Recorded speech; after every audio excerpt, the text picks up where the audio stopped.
and welcome back to another day in the arena. Kind of a weird intro here, and it's gonna just be a little more awkward for a second as I figure it out. Anyway, it's me, it's CGB, and today I'm going to be reading with you, for you, however you want to put it, the state of the game for Adventures in the Forgotten Realms. I really enjoyed when people who I looked up to for a long time in Magic, like Noxious and Merchant, did these kind of videos, and they're not doing Magic content right now. So I'm going to try to fill in, although I will definitely not quite be the same or fill those shoes. Try to do it my own way. Warning. So when I try to play Magic the Gathering, I try to keep the videos very focused on the gameplay. I try not to complain too much about the meta or try to offer my critiques, opinions on card design, issues with the client, etc., other than making a few passing jabs here and there. That will probably come out more, reading things like State of the Game, although I don't think I'll ever be quite as salty as some have been in the past. You never know, because I'm just reading these, reacting, and giving my take on it, and figuring out really how to do my own spin on this type of video. But more normally my complaints in game revolve around the opponent's draws, the shuffler being fine, thing of that nature. I try to keep it very focused on gameplay and avoid being a creator who's always negative about the meta, the decks, or the cards, because for the most part, I try to keep that positive so that the people who can enjoy them. And here in these kind of readings, there will probably be a lot more opinion. So hopefully I got that out of the way. Hopefully we're cool, savvy, acceptable, and in line for that. Also, I'm trying to do this sans editor, since it's supposed to be a quick video just talking about what's coming in the state of the game, since a lot of people don't read it. So the editing is going to be a little wonky, where I'm pushing my own buttons to start the intro, start the outro, etc. All right.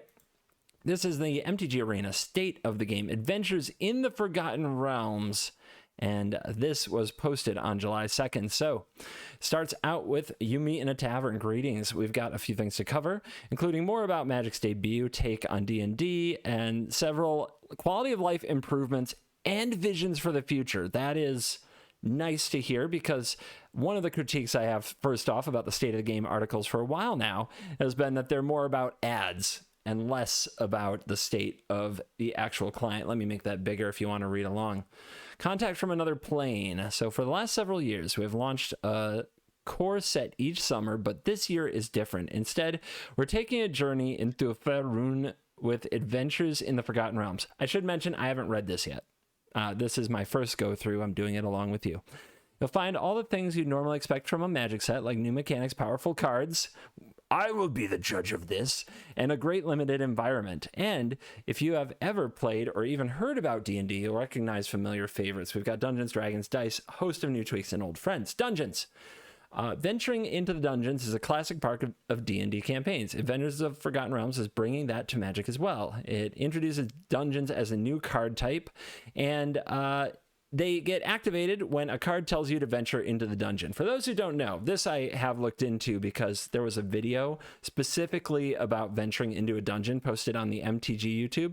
You might want to check that out. If you have not seen this at all, it is, how do I describe it? It's weird. But they've got some good stuff right here to help you. But basically there are 3 dungeons.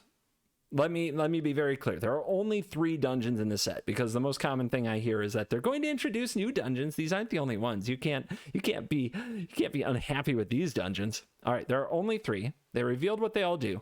All of them give you like this weird little pathing to get little bits of effect along the way. So each time you hit venture into the dungeon, it's going to trigger something along the path of the dungeon and give you a little effect. You don't really know what that is, because it depends how far in the dungeon you are and which dungeon you choose. As long as you own the 3 dungeons, which I think everybody will, pretty sure they just come with the set from now on. Whenever you start a dungeon, it becomes active. It's not like a companion where you have to kind of set up your deck in a certain way and then you reveal it from outside the game. You just basically play a card that ventures into a dungeon. You go outside the game, you find your dungeon, and it becomes an active dungeon. And you can choose from 3. So you don't have to start the same dungeon each game. Anyway, this says, the Delver's Torch says when equipped, a creature attacks, venture into the dungeon. So every time it attacks, you get a trigger, and when the trigger resolves, you go in here and you pick out what happens next in your dungeon, and you get effect. It's it's potentially free value. Anyway, not here to talk about whether it's good or bad, just what it does. So if you're not in a dungeon already, whenever you venture into a dungeon, you will choose one of 3 dungeons to enter. And then once you've gone through them and done the thing, you can and will start a new dungeon. And there are effects that happen specifically because you have a new dungeon. Nice hand, by the way. All the planes. But yeah, you start in the entrance, you make choices of where to enter when you venture for your second time, etc., etc.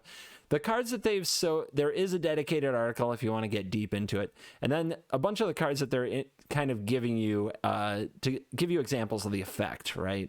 So yeah, check those out if you wish. All right, dragons. Dragons are another key piece in any D&D adventure and also classic part of Magic. Adventures in the Forgotten Realms offers a host of dragons from legendary foes like Ebon Death to classics like Red Dragon and Queen of Dragons. I'm gonna go back for a second. I'm probably supposed to give my opinion and not just straight information. Like I said, new to this video. Dungeons. I don't think if the current trend it means anything, and if the cards are like this, it's not going to be an issue in constructed play, and we're not going to totally hate and get sick of them. But if it were as baked in as adventures, energy, some of these mechanics that just snowball, dungeons would be a huge problem. So my prediction as we're halfway through spoiler season right now is that this is a mechanic that's going to have a high impact in limited and some fun casual decks, but for the most part won't be a major effect of the meta. If there are good cards that you would play in your deck anyway because they do what your deck wants to do, and they happen to say venture into the dungeon on them, then the more of these you find to make go in your deck, and remember, you don't want to work too hard for it, they need to be good cards anyway, but the more of them you find like that, the more the dungeons are basically free value, and that can get annoying, monotonous, and repetitive. But right now, it doesn't look like that's how they're designed. All right, let's get back to dragons. Classic part of Magic, that is true. Good old Shivan Dragon. So they've introduced like Ebon Death, Red Dragon, Tiamat. Red Dragon. I don't know how many times I've called like a card in Magic when I'm in the set the Red Dragon in the set, and now it's just strictly called Red Dragon. The naming conventions are based mainly on D&D. This is how they're drawn up in the dungeon manual, the monster manual. Okay, I haven't played D&D, so you guys are going to crucify me on some of this. But in a nutshell, there's a lot of dragons, and there's cards that interact with dragons, and that should be part of the set, and it's totally cool. The Mastery Pass are offering a range of chromatic dragon pets. So if you do the pre-order, you get the purple one, which I showed off in a video. There's some pretty cute dragons. If I was going to have a pet, having an adorable colored like blue dragon or white dragon, blue-eyed white dragon, literally nice. Yu-Gi-Oh! Yeah, I could get into this. This is pretty cool. Sorry, abrupt change in tone. You should be used to that from me by now. All right, dice. While Dungeons and Dragons are iconic and familiar for D&D players, few things are more beloved and feared than the dice. For the first time in Black Border, Adventures of Forgotten Realms brings rolling a d20 to Magic. And there are several cards here, but they've already revealed a ton of cards. And I'm going to read the deck of many things. 5, 2 and a tap, roll a d20 and subtract the number of cards in your hand. If the result is 0 or less, discard your hand. And then 1 through 9, return a card at random from your graveyard to your hand. 10 through 19, draw 2 cards. And 20, put a creature card from your graveyard onto the battlefield under your control. When that creature dies, its owner loses the game. When I made predictions about this set when it was announced last year, I said that they're probably going to make you roll dice for a ton of things. I can't stress enough how much I hate this. Maybe I'm a party pooper, and I know other people will like it. Me personally, I do not want to roll dice to determine my MTG effects. And if I do, it has to be completely overpowered.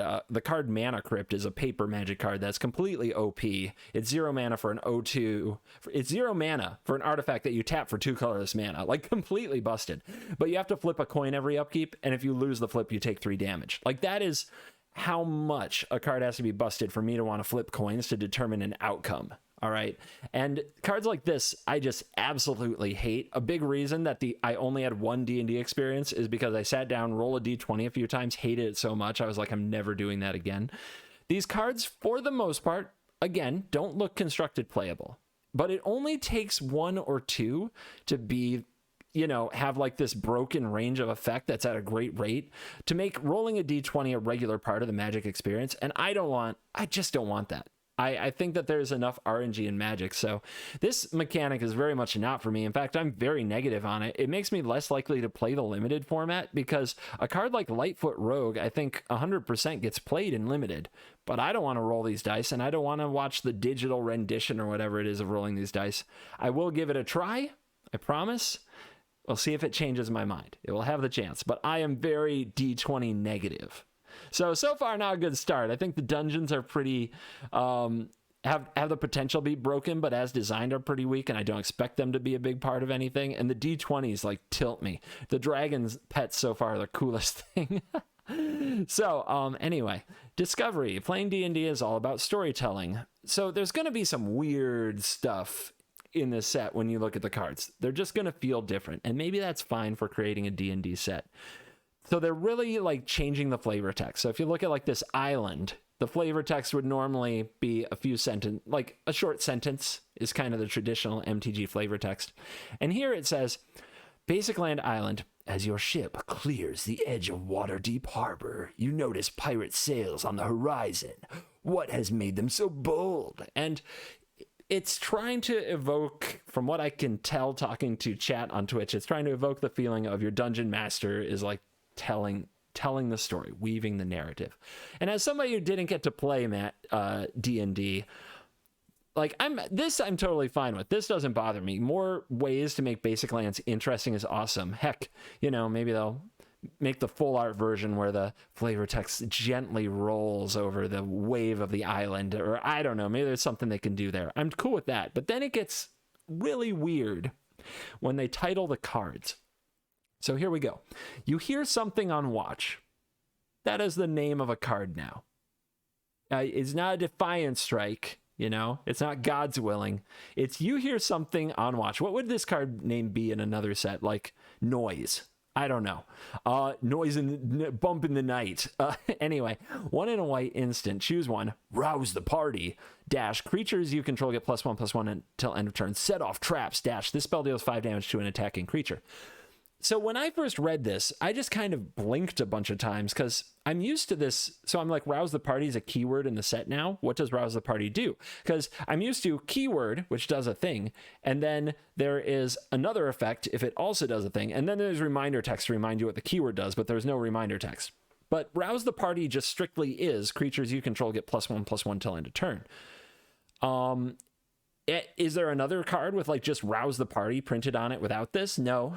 It's just every effect is like a thing that I guess a dungeon master would say, or that you would respond to your dungeon master with. So a dungeon master says, you hear something on watch, and you'll say, I rouse the party. And your other party member says, I'll set off the traps. And I guess it's trying to give that flavor, and we'll see how it plays in game, because like Saw It Coming is an example of a card from Kaldheim that just led to so many funny moments as a content creator because you can make puns. And we'll see how this works, but it's really jarring to me. It messes with me, quite honestly. And then you see it on a card like Gelatinous Cube, which is a pretty sweet card, by the way, but I'm not here to really reveal the cards, just talk about the mechanics and the state of the game. And like, Engulf, dash, when it enters the battlefield, exile a non-ooze creature an opponent controls. Like, this Engulf dash just wouldn't be on the card in any other set. It would just say, when Gelatinous Cube enters the battlefield. And that, to me, I'm so used to it, that when I see Engulf on the card, I just think there has to be more to it. And it messes with my mind. So, I'm old. I have certain neural pathways. The set is trying to rewrite them. My initial response is I don't like it. I'm open to getting used to it. I already had a really funny moment on stream where I read 50 feet of rope, and the second ability is called tie up. And I'm like, well, name an MTG character you would like to tie up with 50 feet of rope. And, they spam the lewd emotes on Twitch, and away we go. The TOS emotes. Anyway. So if it leads to fun stuff, I'll get used to it. It will be fine. The world of Faerun. Also has a rich history with many characters that fans have followed, and then they just introduce a bunch of the characters that they're bringing in. I don't know these. Xanathar, Guild, Kingpin, I do not know. I have read the first 2 books of the Icewind Dale trilogy, thanks to the Twitter recommendations, thanks to everybody who suggested that. So I know that this is Drisdord, and Drisdord and Guinevere are like stars in the Icewind Dale trilogy, at least, and probably the most famous character in D&D. So I know this card, and it's exciting to see in a Magic card format. I just want some of these to be like standard playable. So that's the thing I'm skeptical about. I'm not positive these aren't, but I'm not blown away yet. I'll have to play with the cards. I just hope they're good. That's what I'm trying to say. I want them to be good in the format at some point. Like, I don't know who Minsk is. Go ahead and leave stuff in the comments if you want to give me some info. Try to avoid like major plot spoilers.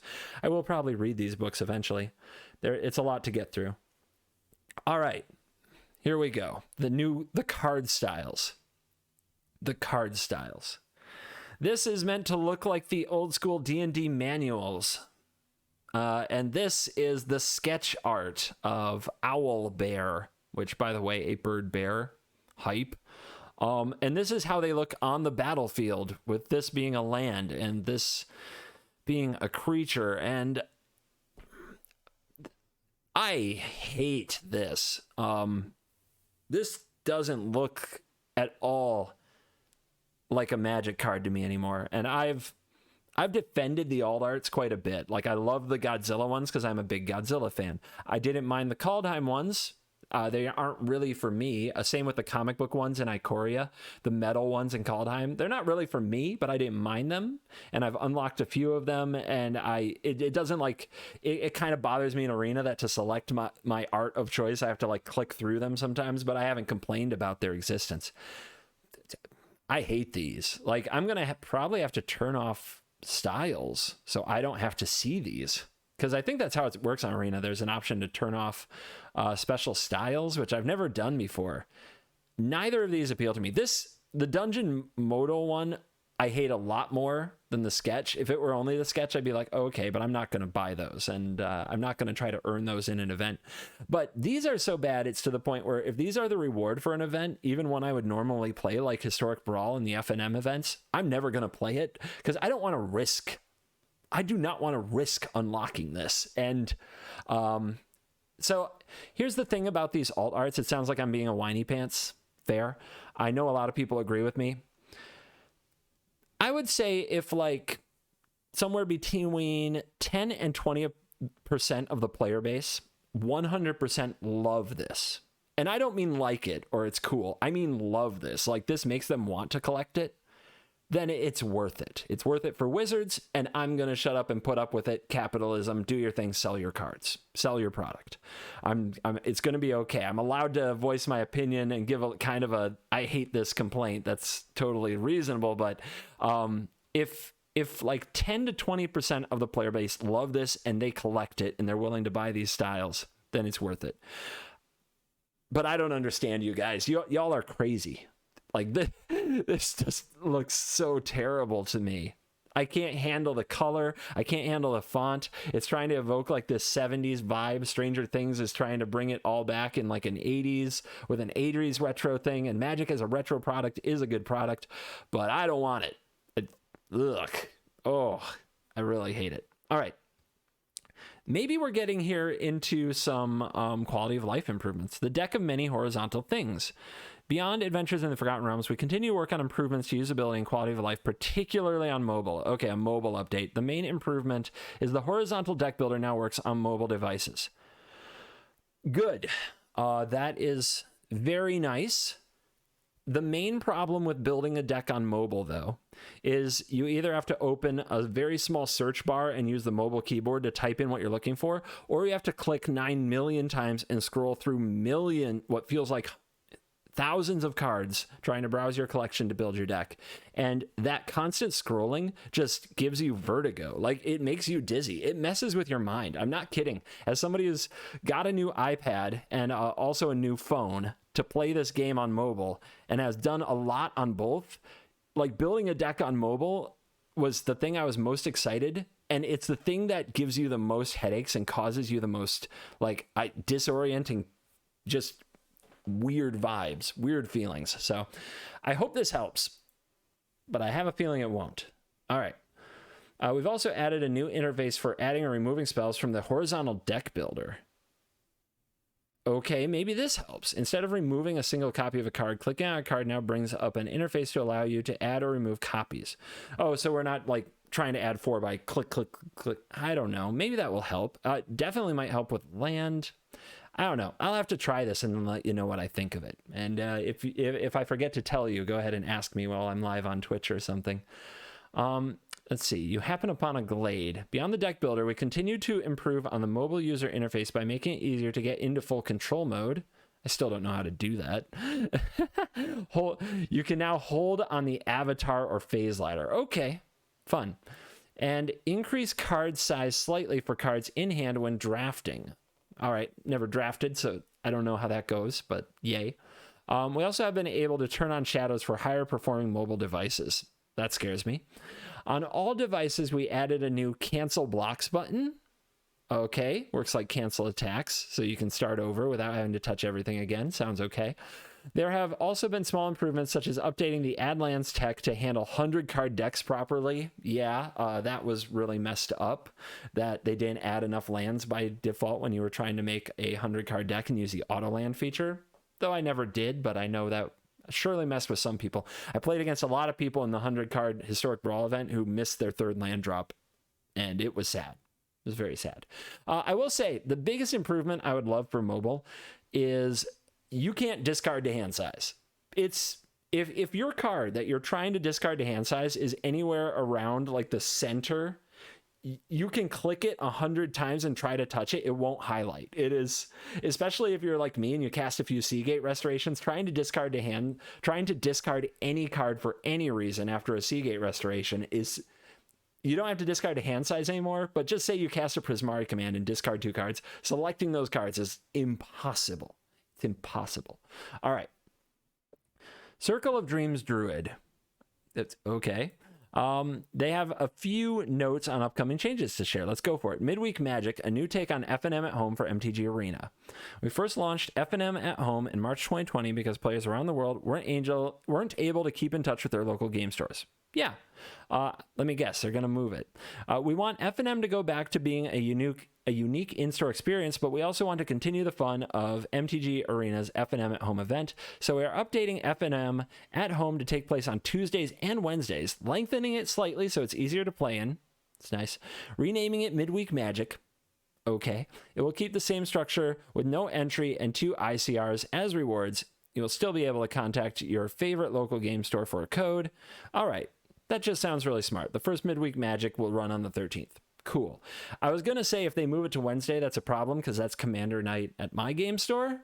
But they give you 2 days, which I think that probably always should have been the case. I can't tell you how many times people tell me about a cool FNM thing and I didn't see it because I was working, like I worked that whole day. All right. Pausing work on Pioneer Masters. Well, we knew that update was coming someday. Historic experienced rapid growth and change over the last year, and it developed into a unique and compelling format. We are excited to have Historic feel distinct. We want to continue to build on it. Unfortunately, our schedule doesn't have room to focus on growing that unique identity for Historic and supporting Pioneer. Some steps towards Pioneer will come as part of Historic's growth, but we have paused work towards the Pioneer Master sets for the time being. We do not anticipate a Pioneer Masters release in the next year. We have a solid plan for those sets, but for now, we will be focusing on expanding Historic in other ways. So, yeah, when they announced that Pioneer Masters was coming out, it was a flagship format for their new competitive play structure, their regional players tours, and it did seem like they were in a hurry to get it on Arena. Then COVID hit, and they stopped talking about Pioneer Masters for literally over a year. They just didn't even mention that it was part of the intention to bring Pioneer to MTG Arena anymore. And they just kept cranking cards into Historic. Now, I'm glad that they keep adding cards to Historic, and I'm not eager for Pioneer. I wouldn't be one of those people super excited to have Pioneer on MTG Arena. But my personal take is just hire more people and crank out more cards. Just get more cards programmed into Arena. Go. Now, I don't know everything about developing a product, but I'm pretty sure that money hiring people, making more cards, and selling it to the Arena fan base would work. So I just can't believe that they don't do it. And you might say that they already are releasing too many cards. I think that there's enough of a market of people who will buy those cards or craft those cards when they become available, that it's worth getting people on the job. Because otherwise, how long does MTG Arena have to exist before we actually backdate it to a lot of the classics, the cards we know and love, and some of the golden era times of Magic? If they just suddenly were like, guys, Khans of Tarkir remastered, Guilds of Ravnica, like the Return to Ravnica block, all of that released on Arena next month, how many people would be in? My guess is a ton. And if you don't know what those are older sets that are beloved from beloved eras of Magic that would get more people into the Arena. And I think it would be freaking sweet. Even if they have a format other than Historic, even if they're worried about Historic, which it doesn't seem like they are, having printed Brainstorm, for the love of God. But it doesn't seem like they're that worried about breaking Historic. But even if they don't want to mess with Historic and just make like an Arena Vintage where everything's legal, no ban list, queue, or event, and they just want to make the cards for that, like, I think people will buy them anyway. They will. Anyway, rotation preparation. Everybody's favorite, rotation. Adventures in Forgotten Realms also marks the last set before standard rotation this September, when Innistrad Midnight Hunt hype arrives on Arena in September. The 4 oldest sets will leave standard. The sets leaving are Throne of Eldraine. Everybody shed a tear, am I right? No, I'm not right. Theros Beyond Death, Ikoria Lair of Behemoths, Companions out of standard, and Core Set 2021. Ugin, I guess, might be something you complain about. Also, it Guts Rogues, Thieves Guild Enforcer leaving will probably make some people happy. They will move to being legal only in Historic. This will leave Zendikar Rising, Kaldheim, Strixhaven, Dungeons and Dragons, and Innistrad Midnight Hunt as the legal sets. And they've got the nice handy diagram. Do you guys feel like you see it now? Standard 2021 current, Standard 2022 coming in September with some question marks, and Crimson Vow is releasing before the end of the year, but not in September. All right. As usual, around rotation, Arena will be making several tweaks to help ease the transition for players. With the upcoming release, we'll be swapping out the dual color decks earned from the color challenge so they stay legal after rotation. Yeah, they always change this around rotation. They change the color challenge and intro decks. We are also starting the Standard 2022 Play and Standard 2022 Best of One ranked queues, where the older Standard sets are already out and only Zendikar Rising Forward is legal. These modes give you a great chance to get a preview of what the post-rotation Standard might look like, or just try out an alternate take on Standard. These will both start with Adventures in the Forgotten Realms release and run until Standard rotation in September. Okay. This is big news, especially for the channel. I'm going to need your comments on this. So let me break it down for you. The Standard 2022 Play and Standard 2022 ranked Best of One queues, where they basically rotate early. And you don't have access to the new cards from Innistrad Midnight Hunt yet, but you will have like the last 4 sets. That means everything Core 2021 and earlier is gone in these queues. And that will be available starting like next week. Now, last year, they tried to keep Standard fresh in a few ways. They banned 4 cards just like right before rotation happened, which is pretty rare and weird. And that was kind of cool. Actually, I loved that. And they also started this queue, which I believe they started it in like August, like mid-August. So you had 1 month to play it before rotation. Nothing says we know you are sick of a lot of things about the current Standard, like starting this queue like another month earlier than that. And it also shows that that queue is super popular. So how that applies to this channel, how much of that do you want to see? Because I could probably play a lot. I love small formats, so a 4-set format to me is plenty of fun. I don't get sick of Standard as easily as most people, and I wouldn't get very sick of this. But a lot of people also specifically want Standard content because Standard is Standard. Most people play it on Arena. It is what a lot of people come to my channel for. And I do want to see what Adventures in the Forgotten Realms does in Standard. I want to try to innovate and find things that we can do, even if Eldraine is oppressive. But it's going to be really tempting to play a queue without Eldraine. And also, this is a new format that not a lot of the traditional Magic outlets cover, like as far as podcasts, writing on websites, like things that help you get better at Magic and find cool meta decks. And when I set my mind to kind of breaking these formats or making tier lists around these formats, that excites me, and it might excite you too. So let me know, how much of Standard 2022, they're calling it, are you going to play, and how much should I play? Because I'm not going to lie, it's tempting to just be like, no Eldraine, no Ikoria, no companions, no Yorion. I know some of you can't believe I would ever say this, but I am excited to try a world without these things. What do you think? All right, there's a lot more to share about rotation, blah, blah, blah. Speak.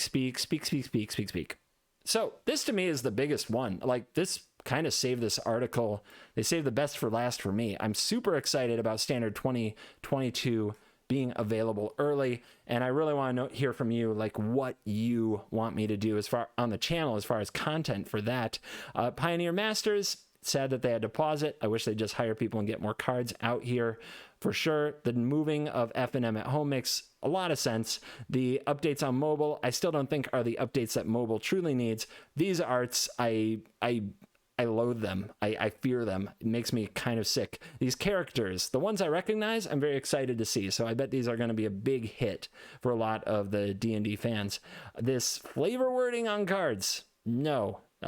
Right now, I'm very anti it, but we'll see. Maybe I'll adapt to that. The flavor text on the lands, dig it. Very cool. And the D20, no. I hate it. The dragon pet, absolutely. Love it. Like, some of the best pets, for sure. Venture into the dungeon. We'll see. Doesn't look like it's going to be too broken to me right now. And that is me doing the state of the game. So thank you for watching this video. As always, I will see you in the next video. Also, let me know what you think of this. Should I do reaction videos in the future? Do you like them? Do you watch them? Do you stay till the end? If so, you're cool.